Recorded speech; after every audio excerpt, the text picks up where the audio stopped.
Hi, I'm Crystal Carson, and we're at MJ BizCon in Vegas. We're with Jordan from Agnetix, and this is what a conversation that's really important to talk about is the operations, the picks and shovels, and the technology that's driving all of cannabis cultivation that in the end is the profits. So one of the things that people are so excited about is technology, but the energy that it takes to run the technology is really impactful on our environment and on our bottom line.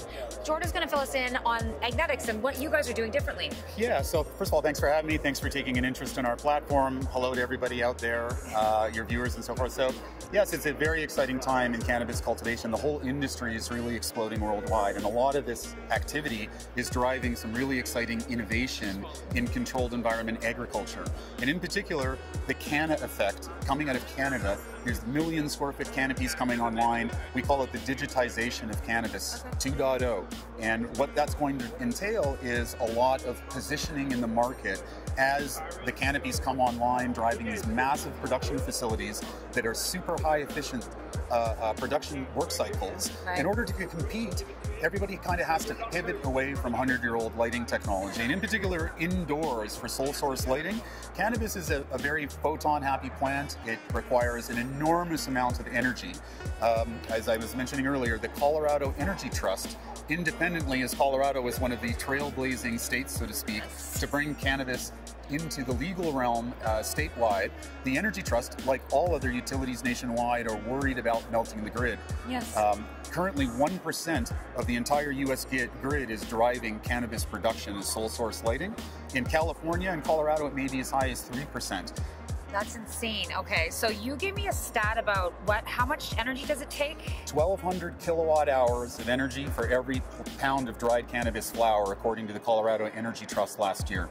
Okay, so wow. Follow the math through. If you're paying 10 cents per kilowatt hour, which is an average commercial power cost, okay, before you even pull in the parking lot, it's $125 a pound in just energy to put light on the plants to produce that cannabis output. So high efficient lighting is going to be the only way for indoor producers and even greenhouse producers that are leveraging the sun. They need supplemental lighting in order to be able to deliver the moles to the plant, to be able to produce the outcome that's predictable and repeatable, because you can't rely on the sun 24/7 to get the daily light interval. So then what does your lighting do? So this is a great innovator that came out of retirement for this. So That's right. What are you guys doing? So we have 3 lights. They're all 1,200 watt fixtures. These are the most powerful and efficient horticulture lights ever built. And there's a number of reasons for that. So you mentioned our Chief Technology Officer, Dr. Igor Lis, is actually a world-renowned pioneer in LED lighting. Okay. He, in 1997, so he's a PhD electrical and computer engineer. Yep. He founded a company in 1997 called Cannabis, which was the world's first LED company.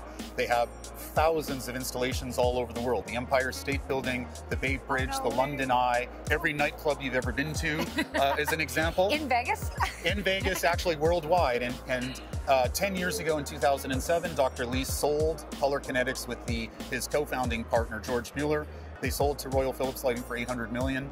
Igor retired, and that was the end of it, so we thought. But one of the things he recognized, because Igor actually has over 150 patents in intelligent digital lighting. Oh, wow. His original design for intelligent digital lighting that drives every LED in the world today, your phone, your TV, horticulture lights, any application that you see LEDs, his original power core technology is in the Smithsonian next to Edison's light bulb and Alexander Graham Bell's telephone. Yeah. So there's quite a bit of innovation and expertise that he's brought now to the horticulture world. Okay. And one of the things we looked at was the efficiency of power supply and driver architecture, which is what converts energy to light. Okay. We benchmarked that and then moved the stick out even further.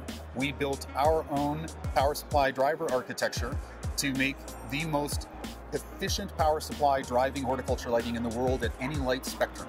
So for any company that is investing or acquiring assets, having this kind of technology, how does it affect the bottom line? Like, what does that do on a day-to-day basis? So let me give you an example. If you were to look at the gorilla of the industry when cannabis was still in the shadows, and even now we are looking at some of the state-of-the-art facilities coming online, they're still putting up 100-year-old Edison-era high-pressure sodium lights that are really, really inefficient at delivering photosynthetic active radiation to the plants. Let me quantify that for you. So if you take a 1,000 watt high pressure sodium light that's normally used for cannabis cultivation, only 38% of the light emitted from that light is delivered to the plant as useful for photosynthetic active radiation. Let that sink in. So 38%. that's exactly right. So fully 72% or whatever that works out to be, or 73% of the light that's going that you perceive isn't useful to the plant. It's actually waste heat energy that's being put into the chamber. So oh wow, okay, so now you're talking about cooling, you're talking about environment, overheating, all of that. So then so what do you guys emit? Well, we have a water cooled light. So the real magic of how that works is 1200 watts in, 600 watts of our 1200 watts goes to the canopy as pure light energy. Oh wow. The other 600 watts is waste heat from our power supply drive architecture. It's thermodynamics. Every light works the same way. Light goes to the canopy and waste heat is either deposited into the room, or in our case, we take that waste heat energy out of the room. And so the net effect is that we're able to reduce the amount of cooling and dehumidification required by up to 70%. That's huge. So imagine not having to buy all of that air conditioning and dehu and then not having to operate it. So coming back to the example of the 1,000-watt high-pressure sodium light, which is prevalent in a lot of these cannabis facilities, we make 66% more photosynthetic active radiation light usable for the plants at the same power. 66 compared to 38, that's a big jump. Right, so 40% drop in power. Let me give you an analogy. If we looked at a grow chamber that had 100 of those lights, we know how much light intensity is being put into the entire chamber. Right. We can match that light intensity with 40% less fixtures. So only 60 of our fixtures.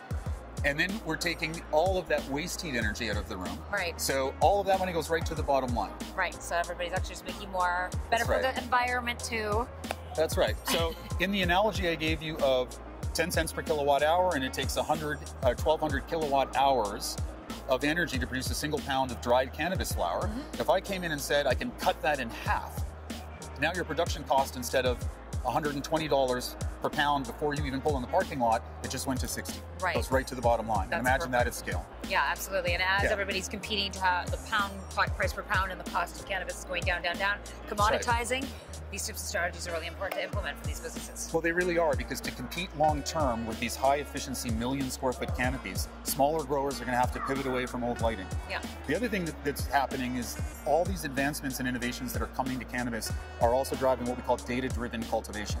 Okay. Our light is also special in that there's a Raspberry Pi in every light. It's a computer. It's a web server. So we make our own sensors that plug in, and in fact, any Pi-compatible camera or heat camera, Bluetooth speaker, a phone, we plug right into the bottom or the side of our light, and we're logging everything that's happening. So our light will tell you what the temperature is over the canopy, the relative humidity, the wind speed. If we were in a greenhouse environment, it would give you light level as well. Wow. And we're giving you remotely infrared. We're calculating vapor pressure deficit.